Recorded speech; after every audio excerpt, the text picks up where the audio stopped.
Interview के दूसरे चरण में प्रवेश करते हैं। जी बिल्कुल। जहां पर हम लोग बात करेंगे हिंदी के बारे में। जी जी। हिंदी हमारी मातृभाषा है, पर फिर भी आज के समय में हिंदी को कहीं ना कहीं कुछ चुनौतियों का सामना करना पड़ रहा है। जी जी जी। इजिली एक्सेप्टेड नहीं है। जी जी। मतलब ऐसा है कि अगर आपको हिंदी आती है पर अगर आपको इंग्लिश का ज्ञान नहीं है तो आप अपने जीवन को अच्छे तरीके से लेवल पे स्थापित नहीं कर सकते हैं।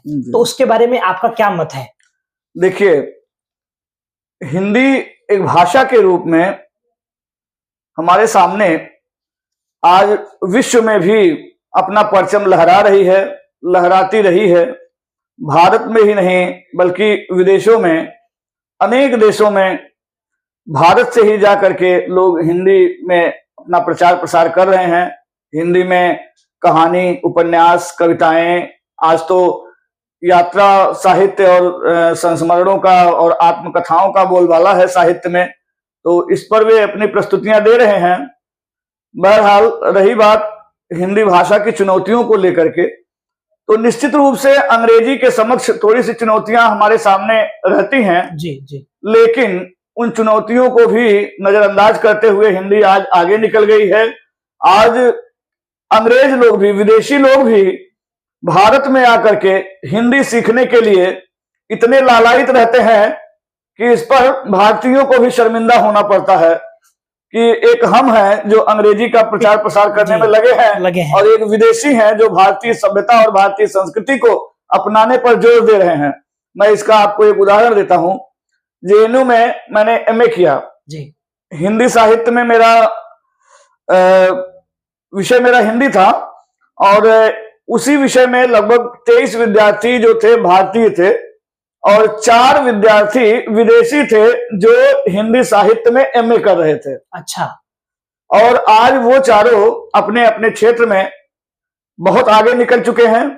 उसमें मैं अपने एक प्रिय मित्र जो इस समय शिकागो में है, यूनिवर्सिटी में, उनका जिक्र करना चाहूंगा।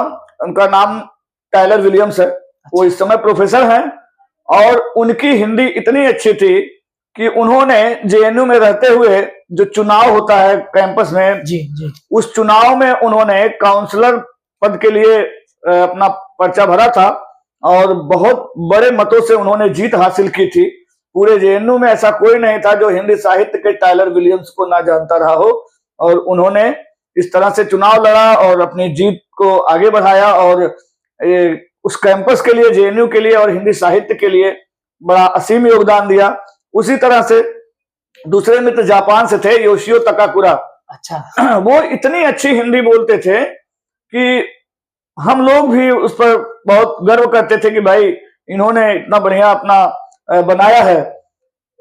योशियो हिंदी और उर्दू, आपने प्रेमचंद जी का नाम सुना होगा। जी जी। प्रेमचंद चूंकि उर्दू और हिंदी दोनों पर उनका लेखन का कमान था, बहुत बढ़िया अधिकार था, तो उन्होंने प्रेमचंद के हिंदी उर्दू साहित्य पर अपनी थीसिस लिखी थी, पीएचडी।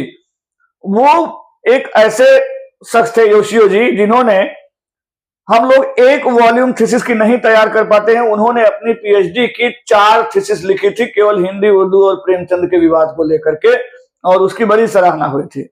उसी तरह से हमारी एक विदेश की महिला मित्र हैं लिथुआनिया की, क्रिस्टीना।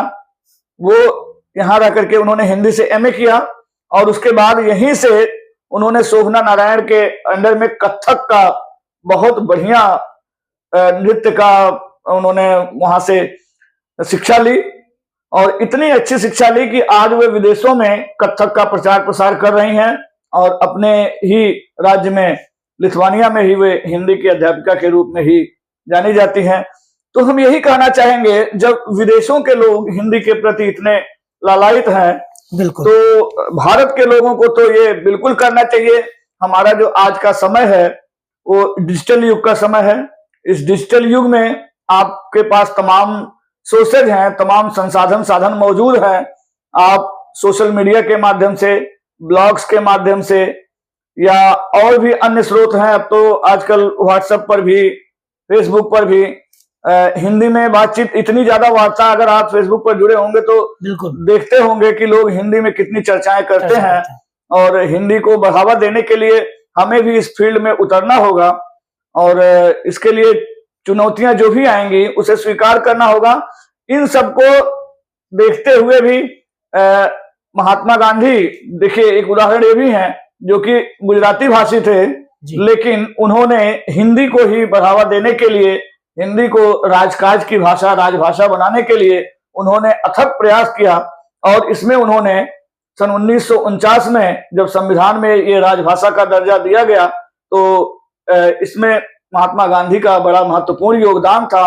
उन्होंने जो मुहिम चलाई थी, उस मुहिम को संविधान द्वारा स्वीकार किया गया और संविधान के जो अनुच्छेद है 343 में ये राजभाषा को उसी समय उसका दर्जा दिया गया था। तो इस वजह से भी हम हिंदी को अपने बीच पाते हैं। हिंदी हमारी मातृभाषा है, हमारी कहने के लिए राष्ट्रभाषा के लिए भी अभी इसका जोरदार चल रहा है। उसी संविधान में ये भी कहा गया कि हमें इंग्लिश को भी, अंग्रेजी को भी कम से कम कुछ महीनों के लिए, 15 महीनों या 15 दिनों के लिए ऐसे कुछ था, तो हमें इस पर चलाना पड़ेगा थोड़े दिनों के लिए, ताकि हम इसे समझ सकें कि उनके क्या मोटिव्स हैं, उनके क्या उद्देश्य रहे हैं। उसी तरह से हम अपने हिंदी में भी इन चीजों को लाएं। इसकी वजह से हमें अंग्रेजी को भी उस बीच एक संपर्क के रूप में, कम्युनिकेशन लैंग्वेज के रूप में हमें इंग्लिश को भी रखना पड़ा। लेकिन आज हिंदी ना तो इंग्लिश की मोहताज है, ना चाइनीज की मोहताज है, ना किसी और भाषाओं की। भारत में इसका थोड़ा सा हम देखते हैं ज्यादा पक्ष उत्तर भारत, बिहार, राजस्थान, मध्य प्रदेश, इन क्षेत्रों में अधिक है। साउथ में जब हम जाते हैं तो थोड़ा इसका प्रभाव कम मिलता है। हाँ, लेकिन अभी साउथ में भी हिंदी विषय को बहुत बड़े स्तर पर वहां के विश्वविद्यालयों में, महाविद्यालयों में, कॉलेजों में, स्कूलों में शिक्षक नियुक्त हुए हैं और पढ़ा रहे हैं, और हिंदी पर वहां संगोष्ठियां हो रही हैं। अभी हमारे ही प्रोफेसर संजीव दुबे जी गुजरात में है इस समय, वहां के विश्वविद्यालय में ही वे प्रोफेसर के रूप में हैं, और वहां से वे साउथ में जाकर के हिंदी पर संगोष्ठी, अंतर्राष्ट्रीय संगोष्ठी का आयोजन किया था, और बड़े स्तर पर उन्होंने किया था। और जो उस संगोष्ठी के संरक्षक थे वो साउथ से ही थे। अच्छा। और उन्हीं को उन्होंने पूरा संरक्षण का कार्यभार दिया था, संयोजन का कार्यभार दिया था। और उस दक्षिण भारतीय प्रोफेसर ने बड़ी कुशलता से उस संगोष्ठी का आयोजन किया और लोगों को आमंत्रित किया था। मुझे भी जाना था, पर मैं उस संगोष्ठी में शामिल ना हो सका। पर उस जो एक भारतीय हमारी संस्था है, उस संस्था से मैं जुड़ा हूं, तो उसके माध्यम से मुझे सारी सूचनाएं प्राप्त होती रहती हैं। और इस तरह से हमारा जो है, तो हिंदी को हम कभी कमतर नहीं आंक सकते हैं। हिंदी हमारी एक धरोहर है, हमारी संस्कृति है, हमारी सभ्यता है। इस सभ्यता को हम नजरअंदाज नहीं कर सकते। उसे लोगों के बीच प्रचार प्रसार करना ही हमारा प्रमुख उद्देश्य होना चाहिए, हमारा ध्येय होना चाहिए। हमें इसकी शुरुआत सर्वप्रथम अपने घर से, अपने बच्चों से, अपने परिवार से ही करनी होगी। उनके बीच रहकर हिंदी हमें बोलनी होगी, उन्हें सीखने के लिए प्रेरित करना होगा। अभी एक और उदाहरण आपको देता हूं जी। 2-4 दिन पहले मोबाइल पर ही एक मैसेज आया था, तो मैंने अभी कल या परसों स्टेटस भी लगाया था। ये था कि 2 महिलाएं, 3 महिलाएं आपस में बैठ करके कुएं पर पानी वानी भर रही थी। तो तीनों के बच्चे आसपास खेल रहे थे। तो पहली महिला बोली कि देखिए मेरा बेटा जो है वो इंग्लिश मीडियम में है जी। तो बड़ा उनको गर्व हुआ कि मेरा बेटा इंग्लिश मीडियम में है। दूसरी महिला भी पानी भरने आई थी, वो बोली देखिए मेरा बेटा सीबीएसई बोर्ड इंग्लिश मीडियम में है, उनको भी गर्व हुआ।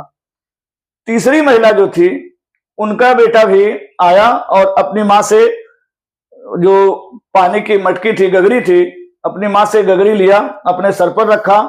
माँ के हाथ में बाल्टी थी, बाल्टी लिया और बाल्टी लेकर के बोला कि चल माँ अब घर चलते हैं।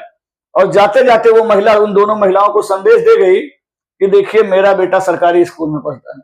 वाह क्या बात है। तो ये कहीं ना कहीं आप लाखों रुपए खर्च करके आप शिक्षा दे सकते हैं, लेकिन संस्कार तो नहीं दे सकते हैं। तो ये संस्कार देने के लिए हमें अपनी हिंदी को बढ़ावा देना होगा, अपने हिंदी से जुड़ा रहना होगा। हिंदी हमारी जीवन की जो एक पूंजी है, हम उसे अपनी पूंजी के रूप में उसे प्रयुक्त करते हैं। कुछ चीजें और हैं, जैसे आप हिंदी सिनेमा की बात कर ले, भाषाई स्तर पर आज जो वेब सीरीज बन रही हैं जी, या जो बॉलीवुड की फिल्में बन रही हैं, गीत संगीत उसके हैं, कुछ मैसेजिंग मूवी जो आती हैं हिंदी में, वो सब जरूरी हैं। बच्चों को दिखाना चाहिए, परिवार के बीच रह करके देखना चाहिए, जिससे हमें हिंदी को समझने की प्रेरणा मिले, हिंदी को जानने का ज्ञान मिले। इसी तरह सामाजिक रूप से भी हमें पूरी तरह से हिंदी में होना पड़ेगा। हिंदी भाषी तो हैं हम लोग, लेकिन बाकी लोगों के बीच, जैसे मान लीजिए हम किसी, अब यही आप महाराष्ट्र का उदाहरण ले लीजिए, हम यहाँ मराठी भाषा भाषी के बीच में हैं जी। मातृभाषा हमारी हिंदी है, लेकिन हम मराठी लोगों के बीच में रह रहे हैं, महाराष्ट्रियन लोगों के बीच में रह रहे हैं, तो उनसे भी हमें सीखने को मिलता है, क्योंकि हमारी जो लिपि है मराठी और हिंदी की, वो देवनागरी लिपि है। जो लिखने की शैली है वो हूबहू एक ही है, और उनसे भी हम बहुत कुछ सीखते हैं। आज जितने कठिन शब्द हिंदी के नहीं हैं, जितने संस्कृतनिष्ठ शब्द हिंदी में नहीं हैं, उससे कहीं ज्यादा संस्कृतनिष्ठ शब्द मराठी में आपको मिलेंगे जी। आप मराठी पढ़ेंगे तो उसकी भाषा बोलने में थोड़ा जरूर कड़वी है, कटु है, लेकिन आप जब उसे पढ़ेंगे, सीखेंगे, तो उसमें इतने अच्छे अच्छे शब्दों का कलेक्शन है, संग्रह है कि आपको देखते बनेगा। तो इस तरह से जो हमारी भारतीय भाषाओं का भी अगर हम बात करें, भारतीय भाषाओं की बात करें, तो उसमें मराठी है, गुजराती है, और भी अन्य भाषाएं हैं जिसमें हम संवाद कर सकते हैं। लेकिन इस बीच हमें हिंदी का जो अपना अस्तित्व है, जो उसकी संस्कृति है, सभ्यता है, उसे हमें आगे ले जाना है। तो हमें अपने लोगों के बीच, अपने परिवार के बीच, अपने नात रिश्तेदार जितने भी हमारे सगे संबंधी हैं, मित्र बंधुओं के बीच हमें हिंदी को ही आगे ले जाने के लिए प्रेरित करना होगा। तभी हम आगे कुछ कर सकते हैं और हिंदी में हम निरंतर संवाद कर सकते हैं। ये हमारा उद्देश्य होना चाहिए। सर, हिंदी भाषा को बढ़ावा देने के लिए मीडिया और बॉलीवुड के सिनेमा अपना क्या योगदान दे सकते हैं? जी, मीडिया के माध्यम से देखिए, सोशल मीडिया पर तो मैंने आपको अभी जिक्र किया, जी, जी, जी। उसमें आप ट्विटर पर देख लीजिए, फेसबुक पर देख लीजिए, और इसके अलावा मैंने ब्लॉग्स का बताया। ब्लॉग्स का इस समय बहुत तेजी से चल रहा है, लोग ब्लॉग लिख रहे हैं। तमाम ब्लॉगर्स हैं जो हिंदी में ही अपना पूरा ब्लॉग लिखते हैं। एक दिल्ली में हरीश अरोड़ा जी हैं, उन्होंने एक ब्लॉग का पूरा, उस पर पुस्तक ही लिखी है उन्होंने, और अपना एक चैनल ही बनाया है उस पर, जिसपे वे संवाद करते हैं। विदेशों में भी इसका प्रचार प्रसार होता है ब्लॉग का, तो कोई दिक्कत नहीं होती है।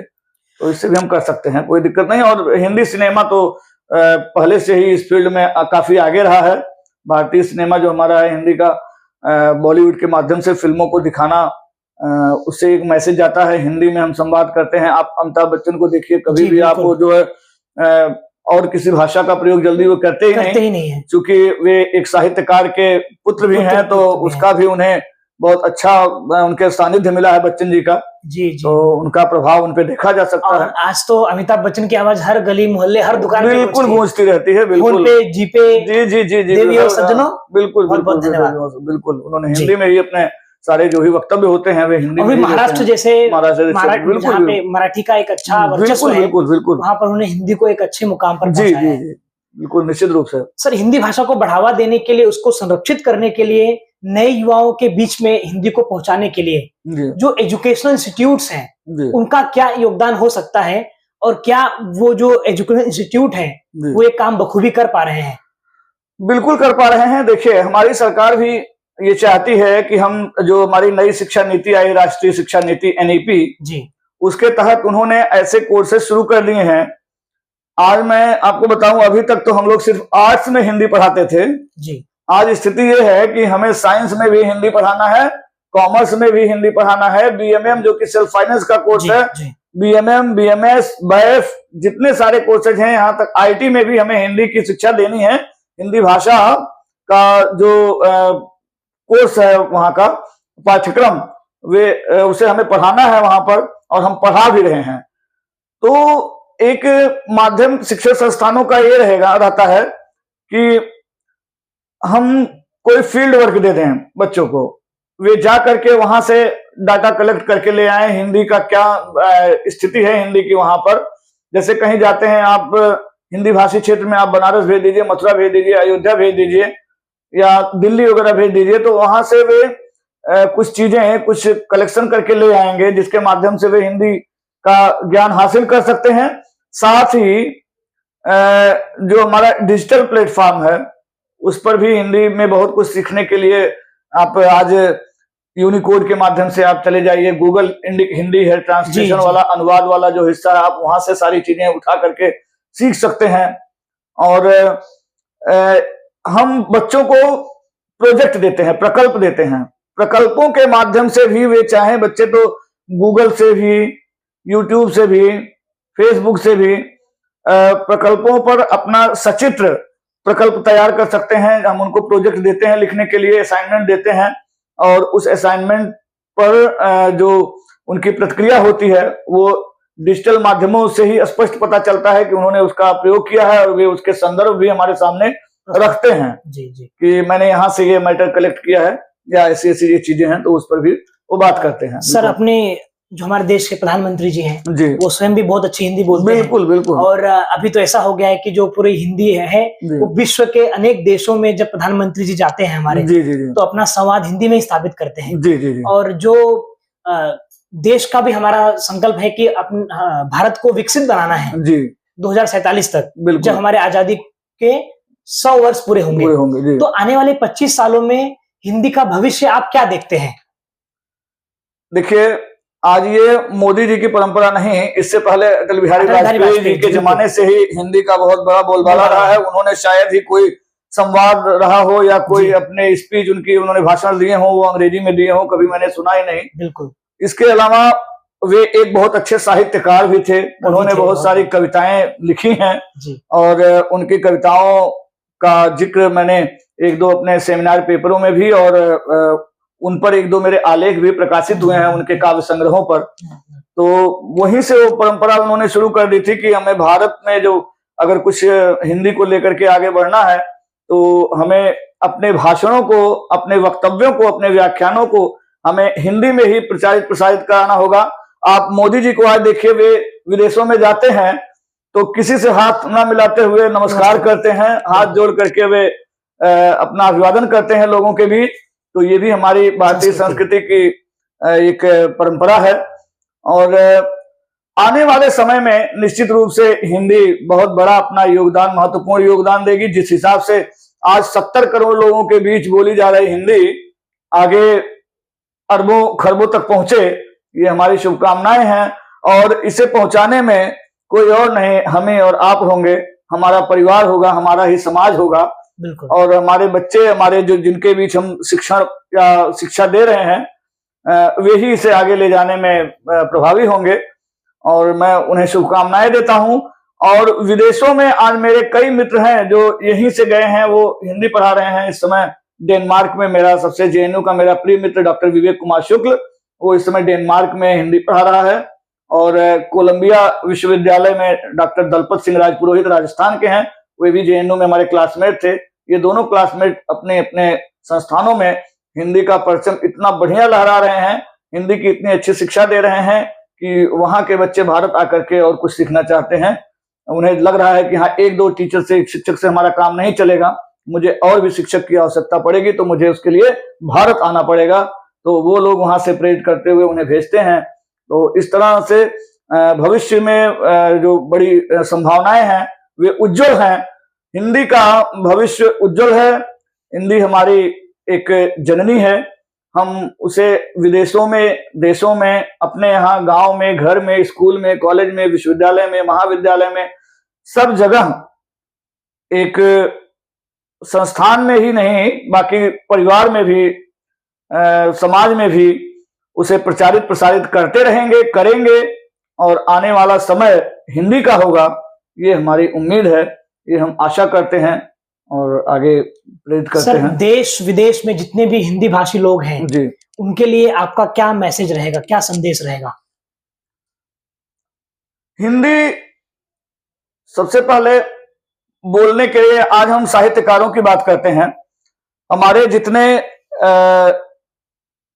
हिंदी के जो सेमिनार तो हुए ही हैं, उसके अलावा जो और भी कुछ ऐसी गतिविधियां होती हैं जो विदेशों में होती हैं। अभी फिजी में ही विश्व हिंदी सम्मेलन हुआ था।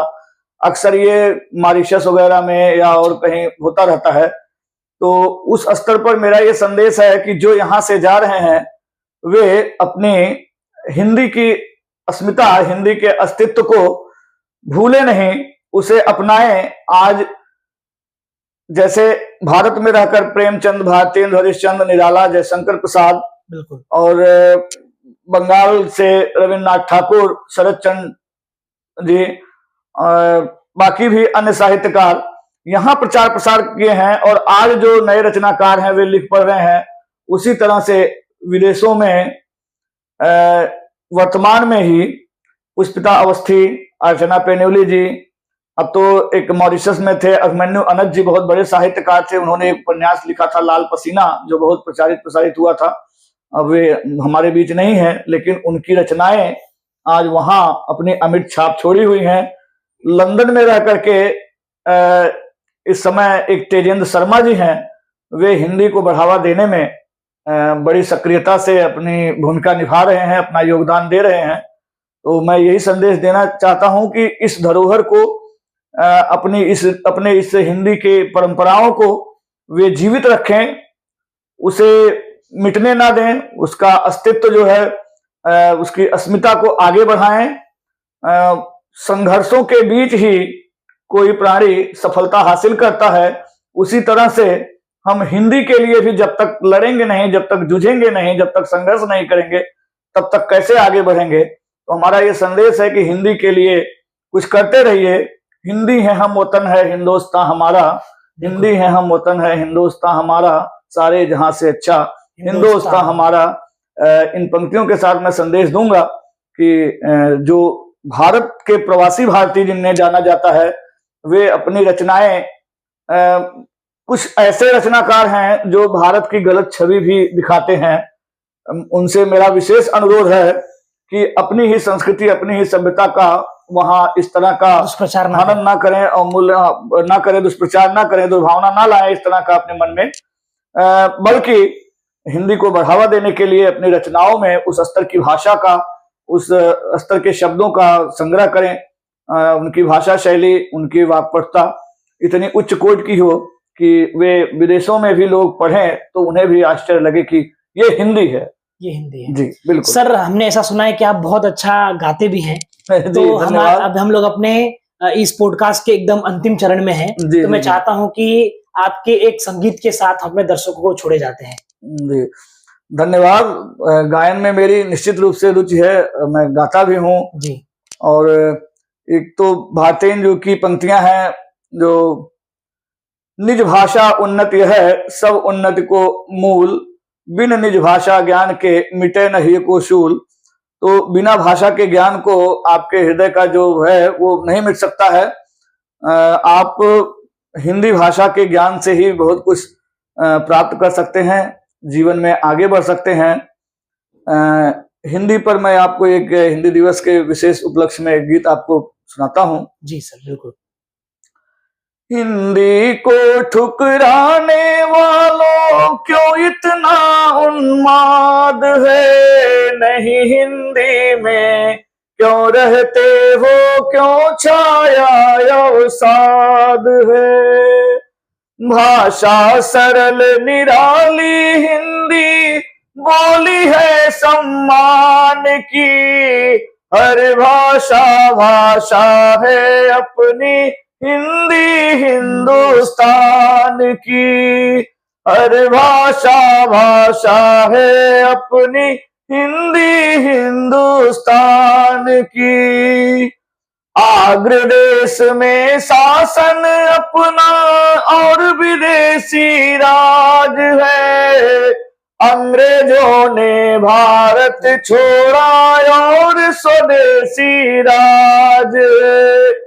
क्यों बातें करते हो बोलो फिर अंग्रेजी राज की, हर भाषा भाषा है अपनी हिंदी हिंदुस्तान की, हर भाषा भाषा है अपनी हिंदी हिंदुस्तान की।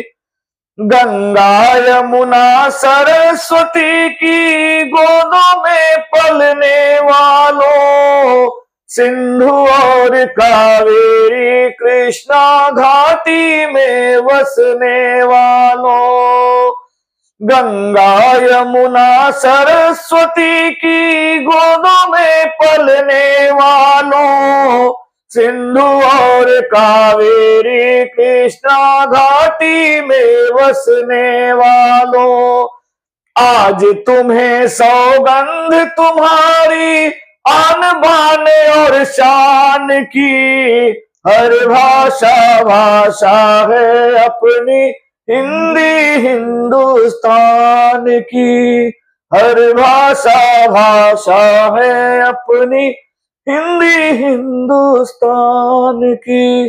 बहुत बहुत धन्यवाद राजेश बहुत जी। बहुत धन्यवाद सर। अब बिन कुछ बोलने की आवश्यकता नहीं है, बहुत ही सुंदर तरीके से आज के विषय पर डॉक्टर महात्मा पांडे जी ने हम सबको मार्गदर्शित किया है। तो सफलता के राही में हम सभी दर्शकों को यहीं पर छोड़े जाते हैं। अगले किसी नए एपिसोड में किसी नए शख्सियत के साथ फिर मुलाकात होगी। तब तक स्वस्थ रहें, मस्त रहें, हिंदी को अपनाइए और हिंदुस्तान को आगे बढ़ाइए। बहुत बहुत धन्यवाद। जय हिंद।